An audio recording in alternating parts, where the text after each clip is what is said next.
Wewe Maginga. Sasa Maginga Kaziro, unioni? Haujaniona kabisa, ina maana tumepishana hapa Kaziro. Shida ni nini mzee? Mbona unaonekana una stress sana? Yaani mimi hapa unavyoniona hapa Maginga. Kule kuna ule mchongo, yule jamaa amekuja pale kulipia ile swala ya kiwanja. Kwa hiyo sasa nimekaa pale na kusubiria. Nikajua labda umetamira tena huko umelala nje au haupo nyumbani. Nikasema ngoja nikimbizane. Nije huko nyumbani kwako nikuchukue twende haraka haraka tukapigie ule mchongo Kaziro. Sasa nakutana na wewe umekaa hivyo kinyonge. Shida nini Kaziro? Wanawake ni shimo la tewa.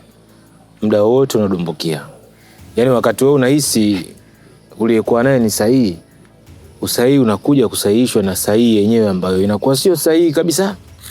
Amefanyaje tena mgore wako? Mke wako amefanyaje? Amekufungia tena nje Kaziro? Yaani bora angenifungia. Najua kabisa nimefungiwa nje, nitasubiri nje mpaka asubuhi nitaingia ndani. Lakini yule mwanamke alichokifanya kwenye maisha yangu, nikautonesha moyo wangu kwenye kiwango kikubwa sana. Kaniacha na maumivu makubwa sana. Mimi mshikaji wako Manyakenda simuelewi kabisa. Afu kinachonchosha zaidi, na mdai hela yangu na nikikutana naye anajifanya nijui. Juzi nimekutana naye ajifanyia katoka South Africa. Oya, mwambie mwanao nahitaji hela yangu. Tutaonana mabaya. Unajua si binadamu kuna kupata na kukosa. Alafu Manyakenda mvumilie. Manyakenda muda mwingine kama akili zake hazipo sawa. Unavyoona mzima yule. Yaani limekaa zipe tu lipo pale. Oya, yule akilitimamu wanasu ndio maana anavaa nguo. Manyakenda angekuwa hana hela, asingekuwa kila siku anabadilisha nguo. Oya, mwambie kabisa mwanao, moto aloingia moto mwingine. Mimi sichekeshi tena nikikutana naye, ama zangu ama zake. Sawa, kwani unamdai kiasi gani?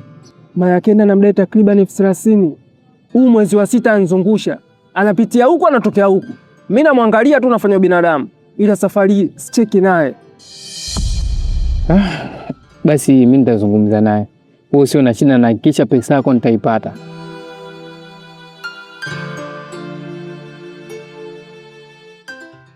Yaani chumba chote kakisafisha. Choo mawi Kaziro. Choo kwa mkazi ya Azarama hano. Ogo mkazi ya Girate. Huyu mwanamke amekusafisha kila kitu. Sasa unanicheka nini ndugu yangu? Mimi nakwambia vitu vya maana unanicheka. Hii maana yake si unanidharau. Yaani wewe ndio wakunisaidia mimi alafu unanicheka. Au na Kaziro unajua unanichekesha Maginga. Yaani unajua wewe mgore wako. Mimi nilikwambia mgore wako wanawake kuokota kitambaa cheupe sio wanawake. Wewe siku ile tumelewa nikakwambia huyu sio mwanamke Maginga. Hapa hamna mke wa kuoa. Ukachanganya na ile mataa Kaziro unaona mle kitambaa cheupe yamempiga rangi, makeup ile ikakuvuruga, ukachukua umeweka ndani. Haya.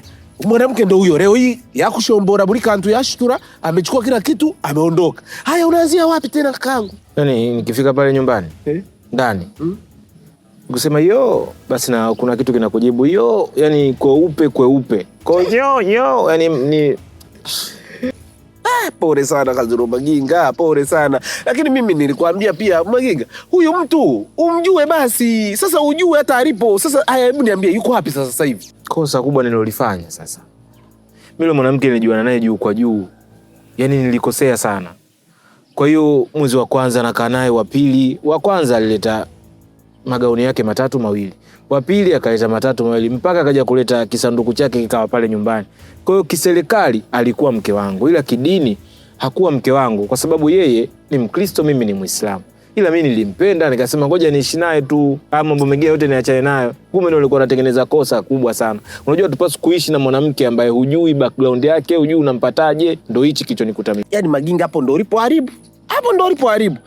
Hakikisha unapopata mwanamke, muulize majina yake kamili. Ujue majina yake, ujue na Zaruoa na Kotanana Noa na Rugomu Rugandaruoa. Yaani anatoka wapi, amezaliwa na nani, ndugu zake ni jua kwanza familia yake. Wewe polisi sasa hivi haya, tukisema twende polisi tukatafuta vitu vyako. Unadhani polisi watahangaika kumtafuta officialini, sijui Mai, sijui baby zoo, sijui nani?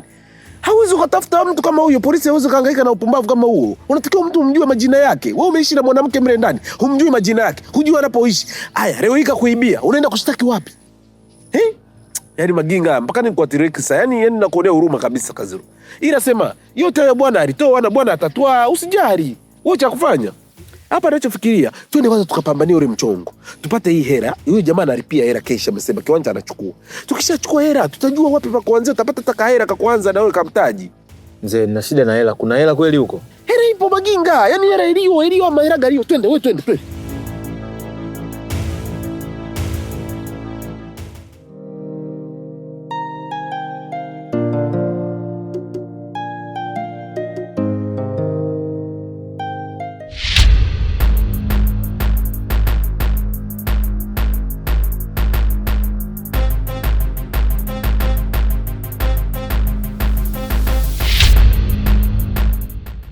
Shida nini? Mbona unalia? Naogopa. Unaogopa nini tena? Mbona mtu anaona kwenye TV, mimi naogopa. Mwanzo unampenda, moyo wangu kwake unaning'inia. Naogopa kusema, naona kama nitamkosea. Light up beats. Sijajaliwa maneno matamu ila nimejaliwa hisia. Labda ninyi tafadhali, mkimwona mtarambilia. Tena msisahau mawazo.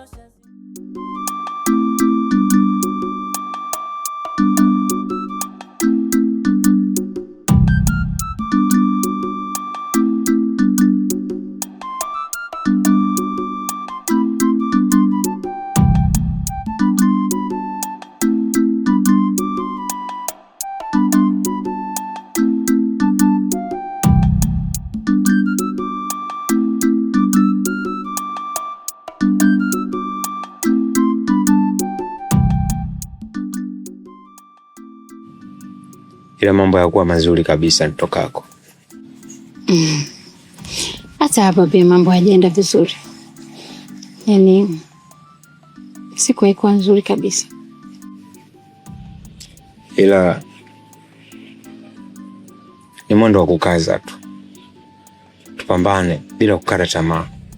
Naamini ipo siku ya kwetu itafika. Daddy, huko kuvumilia sasa kumezidi. Unataka kusema nini? Kila siku mambo hayaendi. Kila tunalolipanga halifanikiwi. Labda nikupe hii. Wanadamu ni watu wakata tamaa mapema mno.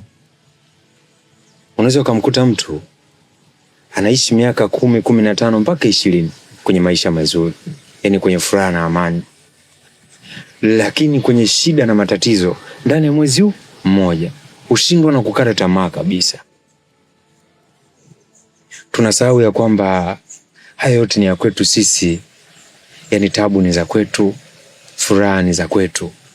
Ipo time utapitia kipindi kigumu wakati mwenzio anapitia kipindi kizuri. Yaani anapita kwenye amani na furaha. Upo muda utapita kwenye amani na furaha, alafu yule atapita kwenye kipindi kigumu, yaani dhiki, shida pamoja na tabu. Hivi vipindi vyote ni vya kwetu sisi wanadamu. Tunapokezana tu. Ipo day, upo muda ya kwetu yaliyokuwa mazuri yatafika.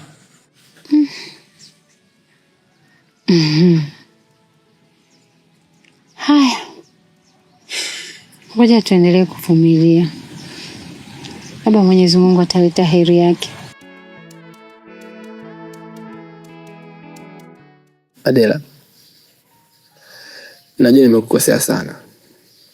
Ndio maana leo nimeona nijishushe mbele yako. Yaani nimekaa mwenyewe, nimewaza, nimefikiria. Nikaona kwamba nimekukosea sana. Kwa sababu nilichokifanya mpaka nafsi yangu inanisuta. Na sio tu kwamba nimekukosea wewe. Nimemkosea Mungu wangu, nimekosea mpaka nafsi yangu. Kibaya zaidi nimekosea nafsi ambayo haina hata hatia, ambayo ilikuwa inatamani kuja kuonja pumzi ya dunia, lakini nimekatisha ndoto yake. Hakuna mwanaume yote ambaye atakupokea kwa mikono yake miwili kufanya wewe mkewe, kwa sababu huwezi kuzaa tena. Na yote nimesababisha mimi. Ndio maana nikasema nije nipate msamaha wako, ili tuishi kama zamani basi. Na mimi nitaweza kuvumilia katika hali yako, kwa sababu mimi ndio msababishi mkuu. Kwa hiyo Adela, naomba unisamehe. Nataka tujenge future yetu baina yangu mimi na wewe. Na kasiri langu sasa hivi limekuwa pweke sana, kwa sababu malkia wake hayupo tena. Naomba urudi mama. Hivyo tena mimi unanichukuliaje Labeti? Yaani Tina, hivi tunavyoongea sasa hivi ndoa yangu ina furaha. Mume wangu ananisikiza, kila ninachokitaka ananitimizia. Mpaka nawaza ndio ile dawa ya mganga imefanya kazi. Wewe usiniambie Cheusi. Yaani mimi nilikuambia yule mganga hana mbambamba. Wewe tu dawa ulikuwa hujaifanya vizuri. Unaona sasa umeenda umetimiza masharti, bwana kashanyooka. Yaani ninavyokuambia ndani mwangu kuna furaha vipi? Chochote ninachotaka yule bwana anafanya. Nikimwambia kaoshe vyombo, anaenda. Nikimwambia sije nifanyie kitu fulani, anafanya. Yaani nina amani ya kutosha. Basi ni jambo la kushukuru. Naomba tu Mungu asirudi kama alivyokuwa mwanzo. We, akirudi kama mwanzo, tunarudi kwa mganga. Akafanya yake tena.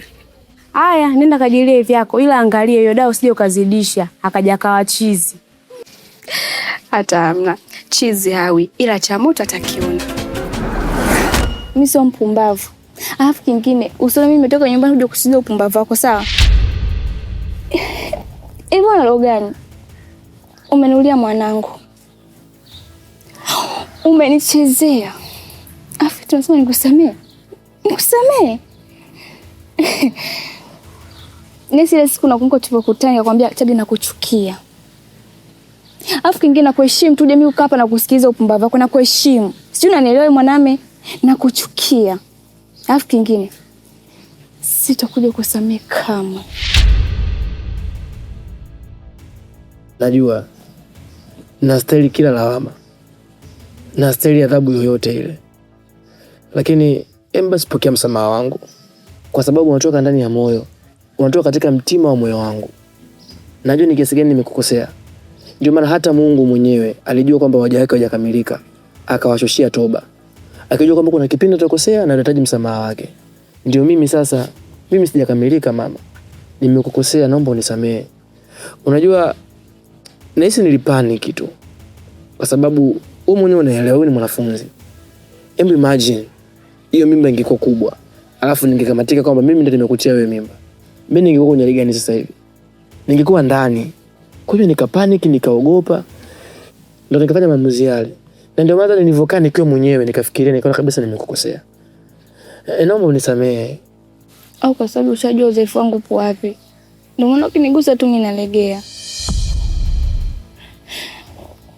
Chadi, mimi nakupenda sana. Tena sana. Nimegombana na mamangu mdogo kisa wewe. Nimemvunjia mamangu heshima kisa wewe, Chadi. Sawa, najua umenikosea. Mimi nimekusamehe. Asubuhi unaponitazama, ninasahau yote ya jana. Ninakupa kicheko changu, wewe unaleta amani ndani hata dunia. Kweli Nimekusamehe. Limeandikwa kwenye mioyo, limebaki na sisi wawili. Ukiniita na kuja, ukishika mkono, sithubutu kuacha.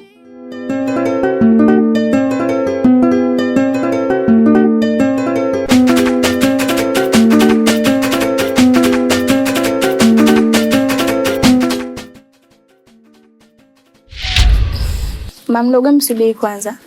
Mimi nimekutana na Chadi. Alafu stoshi mamdogo, mimi Chadi nimeshindwa kumsahau, nampenda. Alafu ndo mwana wangu wa kwanza. Kwa kwangu imekuwa ngumu sana kumsahau. Ninampenda. Adela, wewe ni mwanangu. Na nimekufunza vingi sana. Lakini kama umeshindwa kuyafuata, sawa. Maana unaona kama mimi nakunafikia kwenye mahusiano yako. Yaani unaona kama mimi sitaki uwe na Chadi. Sawa. Wewe fuata unayoyafuata. Na imani wewe sasa hivi unajielewa, unajitambua. Nenda kafuate maisha yako. Lakini kumbuka, kuna kauli inasema, asiyefunzwa na mamaye, hufunzwa na ulimwengu. Wewe nenda, ulimwengu ukikufunza, wewe rudi nyumbani. Sisi wazazi wako tupo. Tutakupokea, hatuna kinyongo na wewe.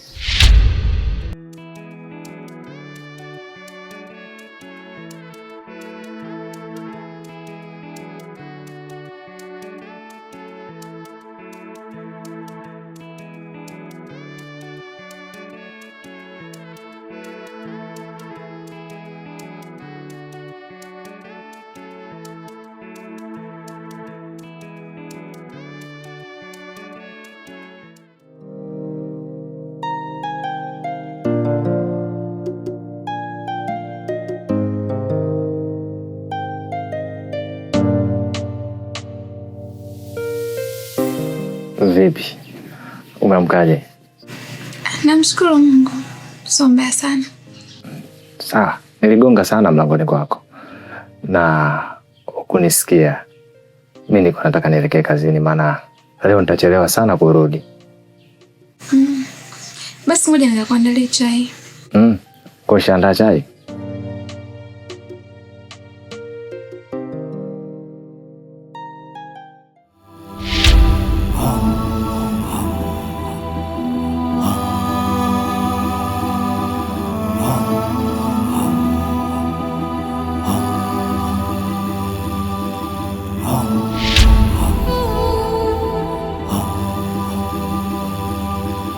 Om.